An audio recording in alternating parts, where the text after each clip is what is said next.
അസ്സലാമു അലൈക്കും വറഹ്മത്തുള്ളാഹി വബറകാതുഹു. ജീവിതകാലത്ത് ഓരോ നിമിഷവും എന്തെങ്കിലും നന്മകൾ പ്രവർത്തിക്കാൻ ആഗ്രഹിക്കുകയും അതിനുവേണ്ടി പരിശ്രമിക്കുകയും ചെയ്യുന്നവരാണ് യഥാർത്ഥ സത്യവിശ്വാസികൾ. കാരണം നൈമിഷികമായ ഈ ജീവിതത്തിൽ മരണം വരെ മാത്രമേ നന്മകൾ ചെയ്യാൻ നമുക്ക് അവസരമുള്ളൂ. മരണശേഷം കർമ്മങ്ങൾ ചെയ്യാനുള്ള അവസരം അല്ലാഹു സുബ്ഹാനഹു വ തആല മനുഷ്യന് നൽകിയിട്ടില്ല.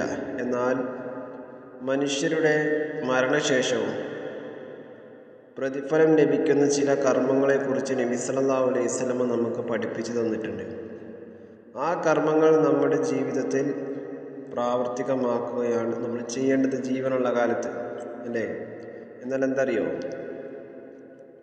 നമ്മൾ മരിച്ചു കഴിഞ്ഞാലും നമ്മുടെ ഖബറിലേക്ക് ആ പ്രതിഫലം എത്തും എന്നുള്ളതാണ്. അപ്പോൾ ഏതൊക്കെയാണ് നമ്മൾ മരിച്ചാലും നമുക്ക് പ്രതിഫലം കിട്ടുന്ന പ്രവർത്തനങ്ങൾ ഏതൊക്കെയാണെന്ന് മനസ്സിലാക്കിയതിന് ശേഷം നമ്മുടെ ജീവിതത്തിൽ അത് പ്രാവർത്തികമാക്കുകയും വേണം.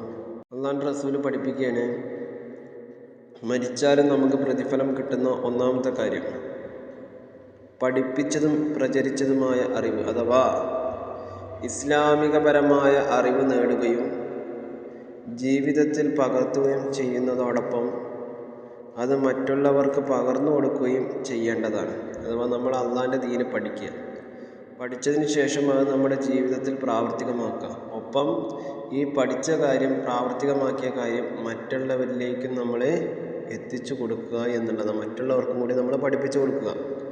അപ്രകാരം അറിവ് എത്തിച്ചു കൊടുക്കുന്നവർക്ക് ധാരാളം പ്രതിഫലങ്ങൾ അല്ലാഹു സുബ്ഹാനഹു വ തആല വാഗ്ദാനം ചെയ്യപ്പെട്ടിട്ടുണ്ട്. അല്ലാഹു റസൂൽ തന്നെ പറഞ്ഞില്ലേ, മൻ ദല്ല അലാ ഖൈരിൻ ഫലഹു മിസ്ലു അജ്രി ഫാഇലിഹി.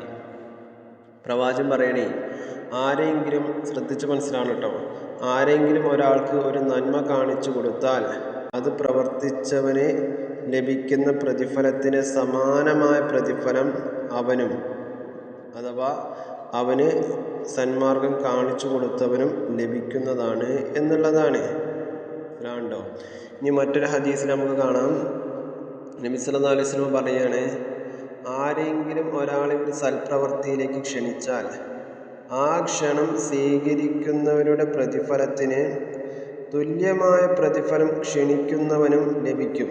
അതുമൂലം അവരിൽ ഏതെങ്കിലും ഒരാളുടെ പ്രതിഫലത്തിന് യാതൊരു കുറവും സംഭവിക്കില്ല. അപ്പം ഞാൻ കാരണം ഒരാൾ നമസ്കരിക്കാൻ തുടങ്ങിയെന്ന് വിചാരിക്കുക, എന്നാൽ ഞാനാണെങ്കിലോ മരിച്ചു പോവുകയും ചെയ്ത് വിചാരിക്കുക. ഇപ്പോൾ ഞാൻ മരിച്ചാലും ഞാൻ കാരണം ഒരാൾ എന്ത് ചെയ്തിട്ടുണ്ട്, ഇവിടെ നമസ്കാരം ആരംഭിച്ചിട്ടുണ്ടല്ലോ, അവൻ നമസ്കരിക്കുമ്പോഴൊക്കെ ആ നമസ്കാരത്തിൻ്റെ പ്രതിഫലം അവനും കിട്ടും, അതേ പ്രതിഫലം ആർക്കും കിട്ടും, ഇത് പഠിപ്പിച്ചു കൊടുത്താൽ എനിക്കും കിട്ടും എന്നുള്ളതാണ്. അതാണ് ഈ രണ്ട് ഹദീസിലും പരാമർശിച്ച വിഷയം. അപ്പോൾ അതുകൊണ്ട് എന്ത് ചെയ്യിച്ചിട്ടാ, അള്ളാഹിൻ്റെ ദീന് പഠിക്കുക, ജീവിതത്തിൽ പ്രാവർത്തികമാക്കുക, ഒപ്പം ജനങ്ങൾക്കത് പഠിപ്പിച്ചു കൊടുക്കുകയും ചെയ്യണം എന്നുള്ളതാണ്. ഒരിക്കൽ ഇമാം ഇബ്നു അൽ ജൗസി റഹ്മത്തുള്ളാഹി പറയുന്നുണ്ട്, മരണശേഷവും തൻ്റെ അമലുകൾ നിലക്കരുതെന്ന് ആഗ്രഹിക്കുന്നവൻ അവൻ അറിവ് പ്രചരിപ്പിച്ചു കൊള്ളട്ടെ എന്നുള്ളതാണ്. അതുകൊണ്ട് എൻ്റെ ശബ്ദം ശ്രവിക്കുന്ന പ്രിയ സത്യവിശ്വാസികളെ, നമ്മൾ അള്ളാഹിൻ്റെ ദീന് പഠിക്കാൻ വേണ്ടി തയ്യാറാവുക. നമുക്കറിയാലോ, നമ്മുടെ വീടുകളിലും അല്ലെങ്കിൽ നമ്മുടെ പള്ളികളിലൊക്കെ ഖുർആനും അതേപോലെ തന്നെ ഖുർആൻ്റെ പരിഭാഷ എന്ന് പറയുമ്പോൾ ഏതൊക്കെ ഭാഷ ഉണ്ടോ ആ ഭാഷയിലൊക്കെ എന്തുണ്ട്, ഖുർആൻ്റെ പരിഭാഷ ഉണ്ട്.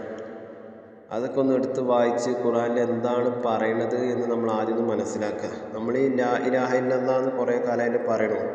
എന്താണ് ലാ ഇലാഹ ഇല്ലല്ലാഹ് എന്നുള്ളതിൻ്റെ അർത്ഥവും ആശയവും നമ്മൾ മനസ്സിലാക്കണം. എന്നിട്ട് മനസ്സിലാക്കിയിട്ട് നമ്മൾ എന്ത് ചെയ്യുക, നമ്മുടെ കുടുംബക്കാർക്കിടയിൽ ശിർക്കും ബിദഅത്തും മറ്റ് അനാചാരങ്ങൾ ചെയ്യുന്ന, കുഫ്റൊക്കെ ചെയ്യുന്ന ആളുകളുണ്ടാവും. അവരിലേക്ക് നമ്മൾ പറഞ്ഞു കൊടുക്കണം എന്നാണ്, അല്ലേ? ഇപ്പോൾ ബിദഅത്ത് ചെയ്യുന്ന ആളുകൾ നമ്മുടെ കുടുംബത്തിൽ തന്നെ ഉണ്ടാവും. അവരുടെ അടുത്ത് നമ്മൾ പറയണം, ഇങ്ങനൊന്നും ചെയ്യാൻ പാടില്ല, ഇതൊക്കെ അല്ലാഹു സുബ്ഹാനഹു വ തആലയിൽ നിന്ന് ശിക്ഷ കിട്ടാൻ കാരണമാകുന്ന പ്രവർത്തനങ്ങളാണെന്ന് പറഞ്ഞു കൊടുക്കണം.